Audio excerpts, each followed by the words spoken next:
नमस्कार, स्वागत है आप सबका। मैं हूं पुनीत पाठक और मध्य प्रदेश की दिन भर की बड़ी खबरें विस्तार से देखेंगे। मध्य प्रदेश में राजनीतिक नियुक्तियां कई सारी अभी रुकी हैं। सत्ता संगठन में रिक्त पदों पर नियुक्ति को लेकर दावेदार इंतजार कर रहे हैं। कांग्रेस पार्टी ने इस मुद्दे पर बीजेपी को घेरते हुए कहा कि बकाया नियुक्तियों के लिए मैराथन मीटिंग कर लें, लेकिन आगे आगे देखिए होता है क्या। ये हम पार्टी के निष्ठावान कार्यकर्ता हैं और हम एक कार्यकर्ता के रूप में पार्टी की सेवा करते हैं और जो भी वो आदेश करेंगे, जो भी उन्होंने सोच के रखा होगा, जो वो देंगे, वो सिरोधार्य है। सरकार बनने के बाद बीजेपी में राजनीतिक नियुक्तियों को लेकर इतना इंतजार पहले कभी नहीं देखा गया। हालांकि इन पदों के लिए नाम तय करने की कवायद जारी है। मुख्यमंत्री शिवराज सिंह चौहान, प्रदेश अध्यक्ष वी डी शर्मा की लगातार संगठन के बड़े नेताओं के साथ बैठक हो रही है। शुक्रवार को भी सीएम शिवराज और बीजेपी के राष्ट्रीय सह संगठन मंत्री शिव प्रकाश की बीजेपी दफ्तर में करीब 1 घंटे तक बंद कमरे में चर्चा हुई, जिसके बाद अब निगम मंडल में नियुक्तियों के जल्द ऐलान होने की संभावना जताई जा रही है। हालांकि बीजेपी के सामने सबसे बड़ी चुनौती सिंधिया के समर्थकों को एडजस्ट करने की है। सिंधिया के 4 में से 5 समर्थकों को निगम मंडल की कमान देने पर तकरीबन मुहर लग चुकी है। साथ ही 15 से 20 करीबियों को संगठन में जगह देने पर भी सहमति बन चुकी है। हालांकि बचे हुए राजनीतिक नियुक्तियों को लेकर अंदरूनी खींचतान की खबरें भी आ रही हैं, जिसे दूर करने और संगठन में सामंजस्य बिठाने लगातार मंथन हो रहा है। संभावना जताई जा रही है कि सितंबर में नगरीय निकाय के चुनाव हो सकते हैं। ऐसे में पार्टी कोई रिस्क नहीं लेना चाहती। हमारी कार्य समिति हो रही है, पार्टी के और बहुत सारे काम हैं। मुख्यमंत्री के नाते, मध्य प्रदेश के नेता होने के नाते, भारतीय जनता पार्टी के नेता होने के नाते सभी राजनीतिक गतिविधियां जो भारतीय जनता पार्टी कर रही है, उसके संबंध में बैठकों का दौर होता है। एक ओर निगम मंडल में नियुक्तियों को लेकर बीजेपी में चिंतन मनन जारी है, दूसरी ओर इसे लेकर हो रही देरी से कांग्रेस उत्साहित है। कांग्रेस को लगता है कि बीजेपी में अनिर्णय की स्थिति उसके लिए फायदेमंद साबित होगी, लिहाजा बैठकों को लेकर वो बीजेपी पर तंज कस रही है। भारतीय जनता पार्टी के उन नेताओं का दबाव है जिन्होंने एक तपोनिष्ठ कार्यकर्ता या नेता के बतौर पार्टी को जिंदा किया है और थोपे गए लोग नियुक्ति के लिए डिमांड कर रहे हैं। तो ये तमाम गड्ढमट स्थितियाँ भारतीय जनता पार्टी को अस्थिर करेंगी। तो आने वाले दिनों में देखिए, आगे देखिए होता है क्या। राजनीति में अपेक्षाओं की कसौटी पर सत्ता को कभी सहज नहीं माना जा सकता। नेता हो या कार्यकर्ता, हर कोई अपनी मंशा को लेकर उत्साहित हो तो संगठन की चुनौती बढ़ ही जाती है। कुछ ऐसी ही स्थिति का सामना इन दिनों मध्य प्रदेश में बीजेपी कर रही है। राज्य में कभी भी निकाय चुनाव हो सकता है, लेकिन कार्यकर्ताओं में उत्साह नहीं है। इसकी एक वजह जिलों और मोर्चों की कार्यकारिणी गठित न होने से निराशा भी है। वहीं निगम मंडल में नियुक्ति की आस लगाए दिग्गजों की लंबी कतार है। अब बीजेपी इन नियुक्तियों में सबको कैसे फिट करती है, ये बड़ा सवाल है। सुधीर दंडोतिया, IBC 24 भोपाल। वहीं मध्य प्रदेश में आगामी उपचुनाव में प्रत्याशी चयन के क्राइटेरिया पर मंत्री गोपाल भार्गव ने कहा कि वारिसों को टिकट देना जीत की गारंटी नहीं होता। उन्होंने कहा कि अगर उपचुनाव जैसे कई उदाहरण हैं जिसमें किसी विधायक की मौत के बाद उनके वारिसों को चुनाव में हार का मुंह देखना पड़ा। गोपाल भार्गव ने कहा कि वो नेताओं के वारिसों को टिकट देने के फॉर्मूले को ठीक नहीं मानते। मंत्री गोपाल भार्गव 2 दिन के जबलपुर दौरे पर हैं। आज उन्होंने विकास कार्यों की समीक्षा की और आने वाले दिनों में जबलपुर में विकास की रफ्तार बढ़ाने की बात कही। गोपाल भार्गव ने जबलपुर में 3 रेलवे ओवरब्रिज समेत कई सड़कों के निर्माण की मंजूरी दी। पार्टी सभी तरफ से विचार करके उम्मीदवार की योग्यता क्या हो, क्या मापदंड हो, सभी तरफ से विचार करके उम्मीदवार तय करती है। और ये फार्मूला हमेशा सही नहीं होता कि किसी के वारिस के लिए टिकट दे दें, क्योंकि कई बार ये सफल भी नहीं हुआ है फार्मूला। अगर मालवा में आपने देखा 24 जुलाई यानी कल गुरु पूर्णिमा के मौके पर राजनीति के इतिहास में बीजेपी पहली बार गुरु पूर्णिमा महोत्सव राजनीतिक स्तर पर मनाने जा रही। बीजेपी कार्यकर्ता मठ मंदिरों में जाकर धर्म गुरुओं की वंदना करेंगे। इसी लेकर पार्टी ने सभी जिला संगठन को निर्देश दे दिया है, जिसमें कहा गया है कि मंडल और बूथ स्तर तक गुरु पूर्णिमा पर्व पर कार्यक्रम आयोजित करें। कोविड काल में समाज के लिए काम करने वालों को भी गुरु मानकर उन्हें सम्मानित किया जाए। इधर बीजेपी की इस कवायद पर कांग्रेस ने आरोप लगाया कि बीजेपी पर्व और आस्था का सियासी इस्तेमाल कर रही है। कांग्रेस ने पूछा कि क्या बीजेपी हिंदू धर्म के अलावा दूसरे धर्म गुरुओं का सम्मान भी करेगी। लेकिन भारतीय जनता पार्टी ने इस बार जो धर्माचार्य हैं, गुरुजन हैं, उनका तो करना ही है, लेकिन कई ऐसे लोग निकल करके अभी सामने आए इस संक्रमण के दौरान जिन्होंने बहुत सेवा की लोगों की, उनको भी चिन्हित करके उनका सम्मान किया जाए तो समाज में एक संदेश, सकारात्मक संदेश जाता है। जो चुनाव आते हैं, जब जब भारतीय जनता पार्टी असफल साबित होती है उसकी सरकार, जब जब मुद्दों से ध्यान भटकाना है तो कहीं ना कहीं इस तरह के धार्मिक एजेंडे भाजपा की सरकार ले आती है और धर्म के रास्ते जनता को गुमराह करने का काम करती है। केंद्रीय मंत्री बनने के बाद ज्योतिरादित्य सिंधिया बीजेपी संगठन में सक्रिय नजर आ रहे हैं। सिंधिया 24 जुलाई को बीजेपी कार्यकर्ताओं को ट्रेनिंग देंगे।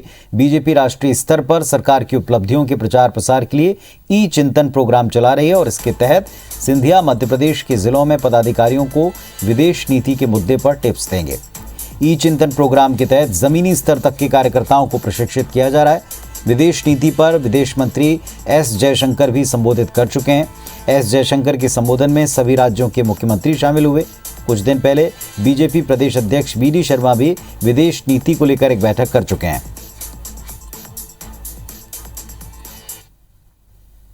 कांग्रेस की सीनियर लीडर और मध्य प्रदेश कांग्रेस के पूर्व प्रभारी मोहन प्रकाश ने एक बड़ा बयान दिया। उन्होंने कहा, कोई भी राष्ट्रवादी सरकार 41 रक्षा उत्पादन वाली संस्थाओं को प्राइवेट हाथों में नहीं सौंप सकती, उनका कलेजा कांप जाएगा। लेकिन मोदी सरकार ने इसे निजी हाथों में सौंप दिया है, इससे बड़ा पाप कोई हो नहीं सकता। मोहन प्रकाश ने जासूसी कांड पर कहा, कोई शक नहीं कि जैसे मोबाइल को हैक कर जासूसी की गई, वैसे ईवीएम को भी सरकार बनाने के लिए हैक किया गया हो। इसीलिए चुनाव आयोग को इस पर संज्ञान लेना चाहिए। कहा कि अगला चुनाव मतपत्र के आधार पर हो, क्योंकि अब कोई भी ऐसी संस्था नहीं बची जिसे मोदी सरकार ने तहस नहस नहीं किया हो। यही ये सवाल उठता है, मैं चुनाव आयोग से पूछना चाहता हूं कि जब बंद मोबाइल से इतना काम हो सकता है उस सॉफ्टवेयर के माध्यम से, तो ईवीएम को क्यों नहीं हैक किया जा सकता? इसलिए अगला चुनाव इन परिस्थितियों में चुनाव आयोग को मतपत्र से कराना चाहिए। जबलपुर में कांग्रेस ने बिजली कंपनियों पर सरप्राइज बिलिंग का आरोप लगाया। जनता को मनमाने बिजली बिल थमाए जाने का आरोप लगाते हुए कांग्रेस आंदोलन कर रही है। बिजली के मुद्दे पर एक समिति बना दी गई। इस कमेटी को बिजली बिल समस्या निवारण समिति का नाम मिला है, जो वार्ड और बूथ स्तर पर काम करेगी। ये समिति लोगों से बिजली बिल की समस्या जानेगी, बढ़ी हुई बिजली बिल दुरुस्त करवाने का काम करेगी। कांग्रेस ने बिजली कंपनियों पर जनता से मनमाने बिल वसूली और बेजा वसूली के आरोप लगाए। वहीं मंत्री गोपाल भार्गव के मुताबिक उनकी कमेटी बिजली बिलों को सटीक और विश्वसनीय बनाने की दिशा में काम कर रही है।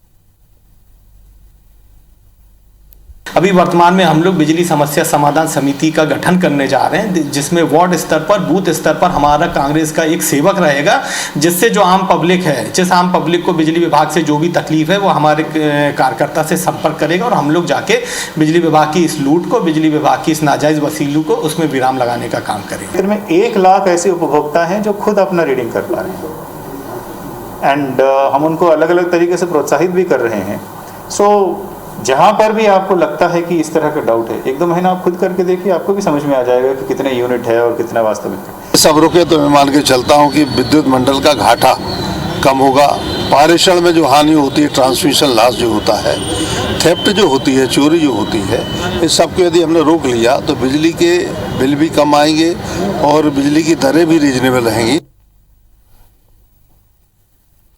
प्रदेश सरकार की नल जल योजना के लिए अब ग्रामीणों को हर महीने पैसे देने होंगे। दरअसल जल जीवन मिशन के तहत हर घर नल कनेक्शन पहुंचाने की मुहिम जारी है। योजना में 10% जन भागीदारी के तहत कनेक्शन के लिए 500 से लेकर 2000 रुपये देने होंगे। ये राशि जल स्रोत से नल जल योजना की दूरी के हिसाब से तय होगी। जितनी ज़्यादा दूरी उतनी ज़्यादा राशि देनी पड़ेगी, लेकिन ये पैसे 2000 से ज़्यादा नहीं होंगे। वहीं बीपीएल परिवारों से 100 रुपये प्रति कनेक्शन लिया जाएगा। हर महीने 60 रुपये पानी का बिल भी लिया जाएगा। सरकार के इस फैसले पर कांग्रेस ने सवाल उठाए।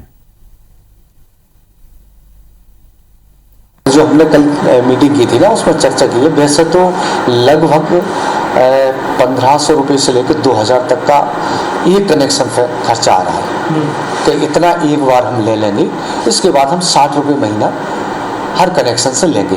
की बातें हो रही हैं कि 1500 रुपये कनेक्शन का चार्ज लेंगे और 500 रुपया जो है पानी का चार्ज लेंगे।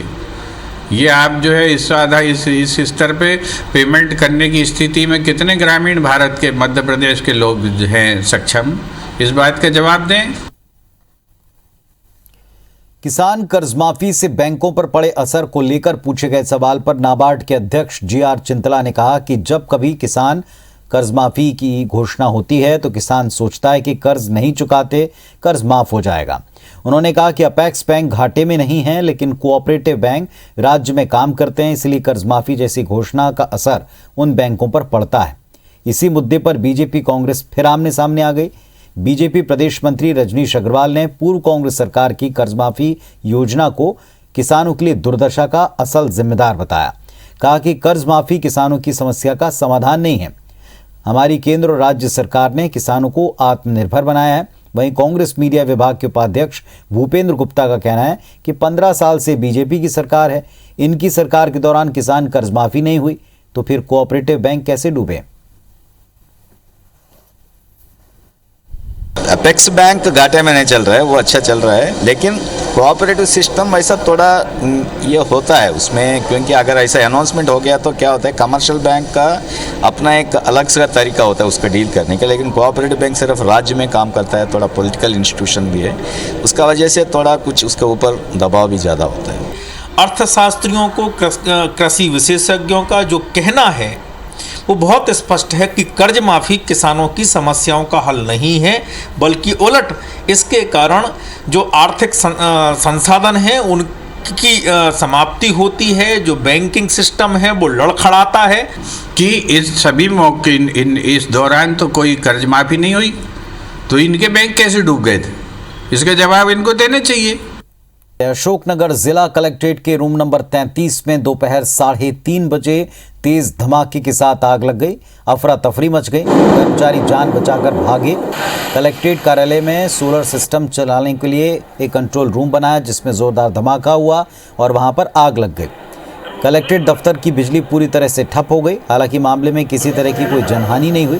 सूचना पर फौरन विद्युत विभाग के कर्मचारी पहुंचे। इस दौरान दमकल की 2 गाड़ियां कलेक्ट्रेट परिसर पहुंच गईं, लेकिन इसके पहले कर्मचारियों ने आग पर काबू पा लिया था। आग लगने की वजह ओवरलोड को बताया गया।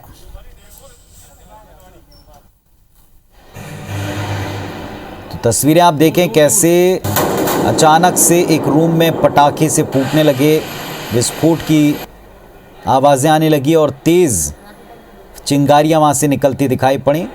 पूरी बिजली परिसर की ठप हो गई। बेहतर ये रहा कि यहाँ कोई जनहानि नहीं हुई। ओवरलोड की वजह से जो सोलर सिस्टम का कंट्रोल रूम था उसमें आग लगना बताया गया।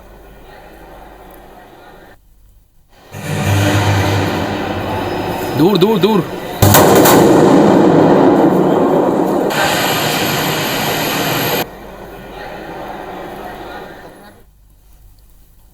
इंदौर में शराब ठेकेदार पर हुए गोलीकांड के बाद पुलिस अब एक्शन में आ चुकी है और सभी शराब ठेकेदार जो इस मामले में आरोपी बनाए गए, न केवल उनकी संपत्ति बल्कि शराब ठेकों की जानकारी निकाली जा रही।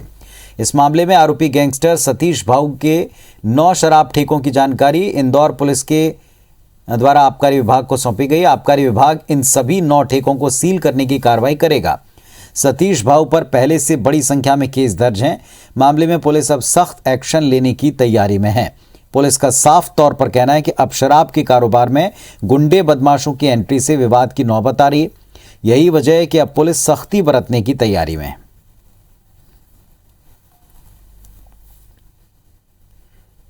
ग्वालियर के डबरा में बीते दिनों 3 लाख रुपए के लिए पति ने पत्नी को एसिड पिला दिया था। दिल्ली में भर्ती पीड़िता शशि जिंदगी और मौत से लगातार जूझती रही। गुरुवार रात उनकी हालत अचानक बिगड़ी, आईसीयू में शिफ्ट किया। रात भर उसने किसी से बात नहीं की।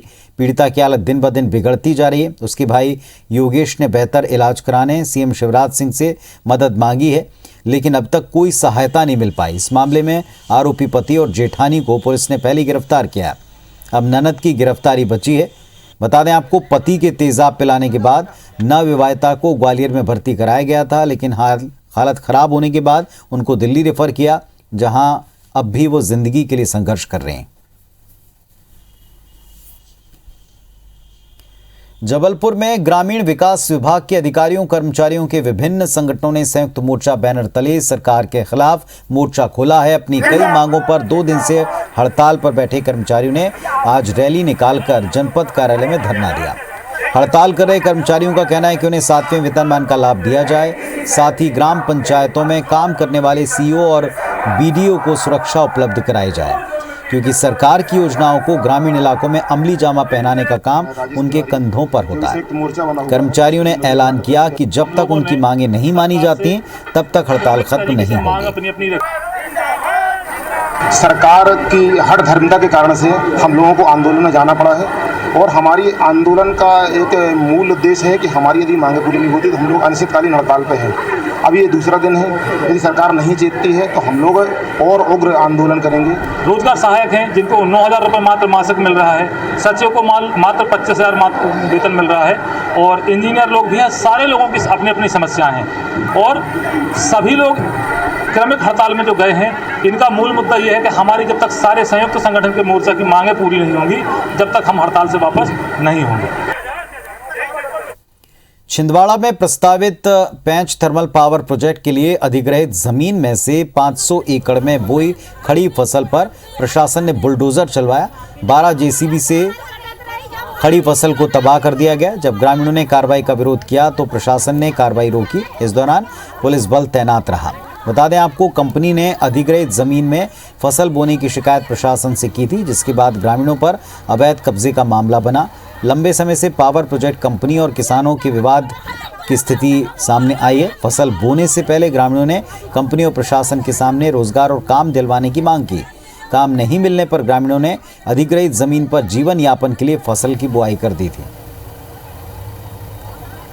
अब यही चाहते हैं जमीन दो हमारी वापस, या नौकरी दो, अपन परिवार को पलाओ। हमारा गोदी नाम कह दिया था दादी ने, गोद नाम लिया हमको, हम कहाँ जाएंगे ये बताओ। कि तुझे कोई काम ना करने दे, हमें खेती बोल दे, तेरा काम चालू हुआ तो हम खेती छोड़ दे। तू हर व्यक्ति के एक घर में एक लड़का की ड्यूटी लगाइयो, ऐसी कहावत है। अरे कह दो ड्यूटी लगाइयो, ड्यूटी दे दे, हम आज छोड़ दे, एग्रीमेंट रखो हमारे। दतिया में एनजीटी की रोक के बावजूद जिले में अवैध रेत खनन रुक नहीं रहा है। 20 से ज्यादा जगहों पर पनडुब्बी डालकर या जेसीबी से खुलेआम अवैध खनन होता है। रेत माफिया जिले की प्रमुख नदियों सिंध, महुअर, बेतवा, पहुज के सीने को छलनी कर रहे हैं। मशीनों से रेत निकालकर पर्यावरण को नुकसान पहुंचाया जा रहा है। आरोप है कि मामले की जानकारी के बावजूद प्रशासन माफिया पर नकेल कसने से परहेज करता है। मामले में सेवड़ा क्षेत्र के विधायक घनश्याम सिंह ने नाराजगी जताई। वहीं जिले के प्रभारी मंत्री सुरेश राठखेड़ा ने मुख्यमंत्री का हवाला देकर अवैध खनन पर रोक लगाने की बात कही। समझने के बाद मैं कार्रवाई कर पाऊंगा। यदि लीज है, खदान है तो वो करेंगे। अन्य एरिया से हम उत्खनन नहीं होने देंगे। तो इसके ऊपर हमारे लोकप्रिय मध्य प्रदेश के मुख्यमंत्री शिवराज सिंह चौहान बहुत सख्त है और अवैध उत्खनन हम सब लोग होने देंगे। अवैध उत्खनन का मुद्दा हमने उठाया कि बेलगाम अवैध उत्खनन चल रहा है रेत का, उस पर रोक लगाई जाए। उससे दुर्घटनाएं भी हो रही हैं, शासन को लॉस भी हो रहा है, उसके साथ साथ नदियों का पर्यावरण खराब हो रहा है, वाटर टेबल नीचे जा रहा है नदी के किनारे के गाँव का, सारी बात हो रही है। स्पाइस जेट पैसेंजर एयरक्राफ्ट के साथ कार्गो सेवा भी शुरू कर सकती है। ग्वालियर के राजमाता विजयराजे सिंधिया एयर टर्मिनल से कार्गो सेवा शुरू करने के लिए टीम ग्वालियर पहुंची। टीम ने यहां सामान उतारने और ले जाने की सुरक्षा व्यवस्था, सामान की जांच के इंतजाम, इन तमाम बिंदुओं की पड़ताल की। टीम सर्वे रिपोर्ट मुख्यालय को देगी। वहां से मंजूरी मिलने के बाद स्पाइस जेट शुरुआती दौर में पैसेंजर एयरक्राफ्ट में कार्गो सेवा शुरू करेगी। सर्वे करने आई टीम कार्गो सेवा शुरू करने को लेकर संतुष्ट नजर आई है। यदि अधिक माल भेजने और मंगवाने के लिए व्यापारी तैयार होते हैं तो स्पाइस जेट कार्गो विमान एयरपोर्ट पर उतार सकती है। भोपाल पुलिस ने गरीब तबके के बच्चों की पढ़ाई के लिए पुलिस लाइन में एक स्कूल खोला है। Police public higher secondary school में पुलिस कर्मियों के बच्चों को दाखिला मिल सकेगा। फिलहाल स्कूल में 343 छात्र हैं। खास बात ये, स्कूल में 24 घंटे लाइब्रेरी और कंप्यूटर कक्ष खुले रहेंगे।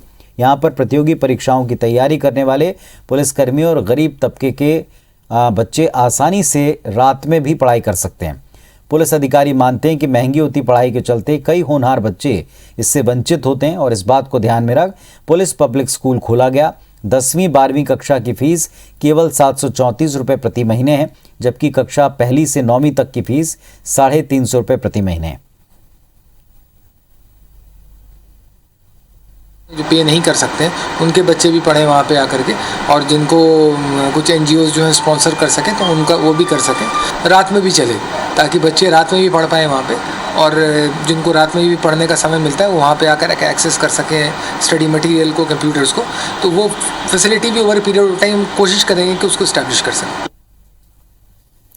अहमदाबाद की एक प्राइवेट फैक्ट्री में अचानक से गैस लीक होने से गुना जिले के 7 मजदूरों की मौत हो गई। मृतकों में 3 बड़े और 4 नाबालिग बताए जाते हैं। वहीं कुछ अन्य लोग भी इसमें घायल हो गए। बताया जाता है कि जिले के मधुसूदनगढ़ क्षेत्र में बेरवास गांव के करीब 13 मजदूर कमाने के लिए अहमदाबाद की इस फैक्ट्री में गए थे। परिजनों को फोन पर जब घटना की जानकारी मिली तो गांव में मातम छा गया। अभी तक पीड़ित परिवारों को कोई आर्थिक मदद नहीं मिली है। गांव के परिजनों की मांग पर जैसे तैसे 3 डेड बॉडी वेरवास गांव पहुंची है। जिला प्रशासन ने उनका अंतिम संस्कार करा दिया। 4 लोगों की डेड बॉडी अभी भी रास्ते में है, जिनके आने पर उनका अंतिम संस्कार करवाया जाएगा। दूसरी तरफ जिला प्रशासन का कहना है कि घरेलू खाना पकाने वाली गैस के रिसाव से ये ब्लास्ट हुआ है। प्रशासन के अधिकारी गांव पहुंचे और हर संभव मदद का भरोसा दिया। तो गैस लीक होने से मौत होना बताया। हमारे सहयोगी नीरज हमारे साथ में जुड़ गए। नीरज, बताएं क्या जानकारी मिली? जी बिल्कुल, मैं बता दूं आपको कि गुना जिले के मकसूदनगढ़ क्षेत्र के बेरवास गांव के करीब 13 मजदूर अहमदाबाद गुजरात मजदूरी के लिए गए हुए थे, जहां पर गैस रिसाव के कारण एक बड़ा हादसा हुआ है जिसमें 7 मजदूरों की मौत हो गई है। 3 लोगों की डेड बॉडी को यहां पर अभी लाया गया है और जिनका अंतिम संस्कार किया जा चुका है, जबकि 4 लोगों की डेड बॉडी अभी भी रास्ते में है, जिन्हें यहाँ लाकर कल अंतिम संस्कार कराया जाएगा। इस घटना में घायल कुछ अन्य लोग भी घायल हुए हैं, जिनका इलाज वहां पर चल रहा है। 7 मृतकों में 3 पुरुष और 4 नाबालिग शामिल हैं, जिन्हें यहाँ पर लाया जाएगा। बताया जा रहा है कि आर्थिक तंगी के हालातों के चलते 2 वक्त की रोजी रोटी कमाने के लिए ये मजदूर वहां पर गए हुए थे और मजदूरी कर रहे थे। हादसे में 7 लोगों की जान जा चुकी है। सब आने का इंतजार परिजनों को अभी बना हुआ है। बेरवास गांव के ये पूरे मजदूर थे, जहां पर प्रशासनिक अमला पहुंच चुका है। हादसे का कारण फिलहाल प्रशासनिक अधिकारी गैस रिसाव बता रहे हैं और जिसके कारण ये हादसा हुआ है। जी शुक्रिया आपका इस जानकारी के लिए। तो तस्वीरें हम आपको दिखा रहे हैं। एक बड़ा हादसा, 7 मजदूरों की इसमें मौत हुई है, कुछ और लोगों के घायल होने की इसमें खबर है। गैस लीक की वजह से मौत हुई। जो प्रबंधन के लोग हैं उन्होंने पहुंचकर कहा है कि जो भी मदद होगी हर संभव मदद करेंगे। जिला प्रशासन के लोग भी पहुंचे हैं। रास्ते में 4 और लोगों के शव हैं। एक बड़ा हादसा इसे माना गया।